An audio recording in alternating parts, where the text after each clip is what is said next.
Georges Laraque now. Here's Laraque. Scores! At first glance, Georges Laraque is not what he seems, a former hockey enforcer who didn't like to fight. At 6'3", 250 pounds, he's a hockey-playing vegan. It's a lot of quinoa, my friends. And then there's the simple fact that he was a black man playing hockey, a fact that shouldn't matter, except unfortunately for Georges, it did. Growing up in Montreal, the son of Haitian immigrants, he faced brutal racism as a kid. Every time I skated in front of the bench of the other kids, they used to bang their stick on the board and call me the N-word. So Georges learned to fight out of self-defense, and by the time he made the National Hockey League, dropping the gloves was a big part of his career. In fact, it was his job, the only way for him to stay in the NHL. They're going to be a scrap. The big guy for the Canadians, Laraque. But Georges never enjoyed fighting. To him, the prospect of a fight was just plain frightening.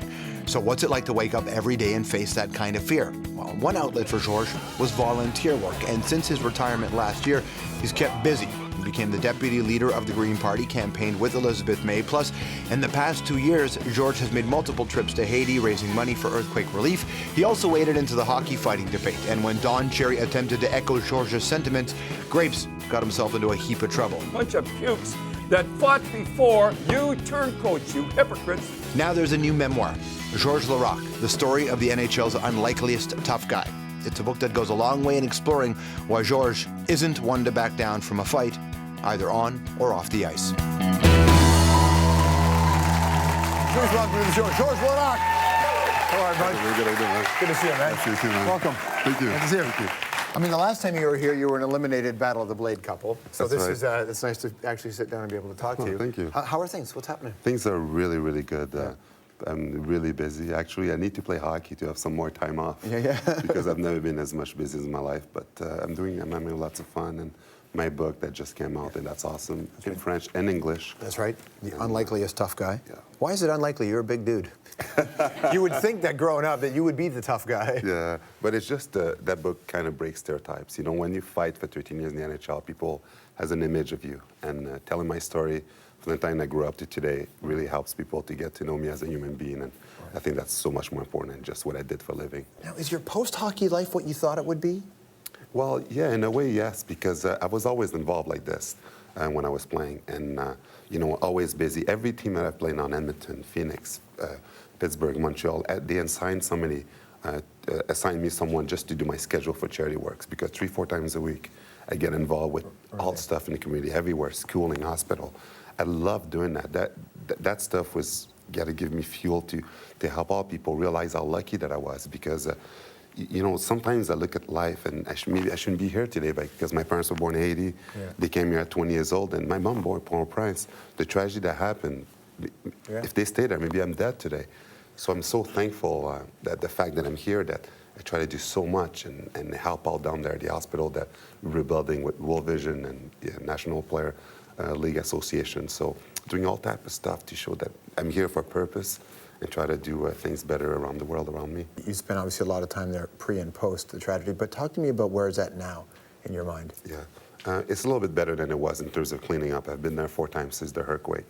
The only problem is that all the money that the world is raised for Haiti, if you hire a Canadian and American to go down there to work, if they make $20 an hour here in Canada, you got to give them double to work down in Haiti. So all the money that we're raising is coming back to North America when there's people down there qualified to work. And actually, when you consider that a police officer make $3,600 a year, and we're hiring police officers to work down there, they make double down there, that's where we should raise money and hire people from down there to help the economy. Right. But all I could do is control what I can do, and that's why the hospital that we're doing with World Vision and the HLP is doing great. A lot of players involved, a lot of money involved, and 100% of the money is going towards that. And we're having Asian down there to destroy the old one and rebuild the new one, so that's great. Is that why you changed your eating to go vegan? Was it political reasons? Or? No, actually it was like you. I saw a documentary, Hurtlings, which I did the French narration, which is Tarien, and I'm an extremist, and as soon as I saw it, right off the bat, I decided I cut every animal product and also leather clothes and everything. Those are synthetic, if you ask me, they're leather, by the way. And I decided to catch up, because I've always been vegan for 3 years, so I felt like all the 20 years I need to inform people, because one of the biggest our deficiency is ignorance, right? A lot of people didn't know about it, don't know about it. So I'm for people every day. I talk about it all the time, everywhere. When I'm on the plane, wherever I am. You're like the vegan spokesperson. Yeah, I am. It's amazing. But it's amazing that you are, too. Yeah. I'll tell you, I'm the opposite guy. I'm the last guy any of my friends would ever have expected to try this. But I did it for health reasons initially. There's lots of other benefits that I like. But so I've only been like half a year at this, not even 5 and a bit months. You've done for 3 years? Yeah, 3 years now. Okay, does it get easier? Oh man, it's easier, it's cheaper. I feel better, like health-wise, physical-wise, and you'll feel so much better too. You look so great. Too. I do. I feel you're good. a different person. I see that from the last time. Yeah, so I know. Yeah, awesome. back then I looked more like Dom DeLuise. Now I've slimmed down just a little bit. Yeah, well, I mean, I feel better, and that's the key. But ignorance is something I'm sure you've had to battle a lot in your career. I mean, I'm sure you were a victim of racism coming up, right? Yeah. You know, when you talk about racism, for me, when I was a child, it was so bad that at one point, the N-word, I thought it was my name. Really? Yeah, and hockey was never my favorite sport, but I lived through so much racism that it gave me the fuel to make it to the NHL, because when you tell me that in life, in anything that I do, that I'm not going to make it, I'm not going to do it, that's what I want to do. But that's got to be a really tough place, that your dream is to make it to the NHL, to make this statement. You want to be a positive role model, and the only way you can get there is by pounding guys. Yeah. Well, you're right about the fact that fighting, and that's the hardest part I had with it, is the fact that I was promoting violence to the youth. Because every time I stood on the ice to fight, I would see a kid in the stand, like clenching his fists and yelling for blood. And what do those kids do? Novice, pee-wee, they fight. They do what the pros do. So I was promoting violence in a way I didn't like that. But in a way, the fact that I fought over 130 times in 13 years, an average of 10 fights a season, I took always pride of the fact that I played also a lot of hockey, played on a playoff where usually tough guy don't get to play in a playoff and score a couple of goals. Maybe not as much as Crosby. At least 52 over 13 years, he does that every year. Right? I know, right? So it's not the same. To the fighting thing, though, so recently it's been talked about. We know Don Cherry's comments. What do you think about what Don Cherry said?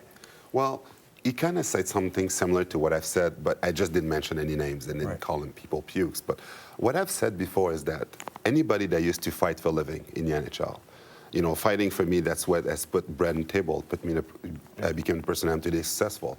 Anybody that now that are retired and says that fighting should be out of the league, I said they're hypocrite. Right. Because it's so easy now to go in a popular public point of view and say, oh, fighting should be out now that I'm done. But what about the guy that plays junior that is not going to have the talent just to make it in the NHL and he'll fighting stay so he could have a job? It'd be totally different if a guy that was fighting had a 4-year contract, let's say. And after 1 year he retired, he said fighting should be out of hockey, and at least 4 years on the table. Right. But if you try to take as much money as you can out of the league, and then when you're out, you say take it out, that's hypocrite. But isn't there something to be said about those guys who've actually gone through the system? They now know what the real repercussions are, and so they're trying to protect people from going through what they did? Yeah, but you remember that when we come into this league and I do the job, I knew the danger of it. Nobody put a gun to my head and said, George, you have to fight, you have to do this. But a coach never sent you out there and you knew you had to fight. That's kind of like that, isn't it? Well, back in the days, it was more like this. Now you're supposed to do a job. If you don't do it, then they'll just replace you with somebody else. But every tough guy that comes in the league knows the danger of it. We all seen stories. Like before I got in, I remember the story where Dave Brown broke Stu Grimson's face, right? Yeah. And you know all what's going on, the danger of it. So when you hear people say that, oh, I realized after I retired that all of a sudden, now I can, no more contract, now I'm done, okay, fighting should be out, and that's why it's wrong. You knew Derek Boogaard, right? Yeah. Some of the guys who played with some of these guys who are no longer in the league, and a lot of people try to make links between fighting and some of the problems at the end. Yeah, well, you're right in a way that fighting gives you a lot of anxiety. Every time I fought, I was always afraid. The build up to it, it's a really hard job to do. I could go to a movie theater, watch a movie, and if I knew the next day I had to fight, I could sit for an hour and 45 minutes and not knowing what I've seen on TV because of the anxiety was grabbing me so much. So I can understand some of those guys why just not to think about the anxiety, they would turn into drugs, alcohol, and depression because of that. And it was my recipe to that was charity work. Every time I go and see a kid in the hospital fighting for his own life, I would see a kid that would rather be in my place fighting on the ice, someone, than fighting his own life. So when it brought things back perspective like that to me, it was easier after that to do a job because I was realizing that I was more lucky than fighting anxiety. Sure, there you go. The book right here, The Story of the NHL's Unlikeliest Tough Guy. Georges Laraque. We'll be right back.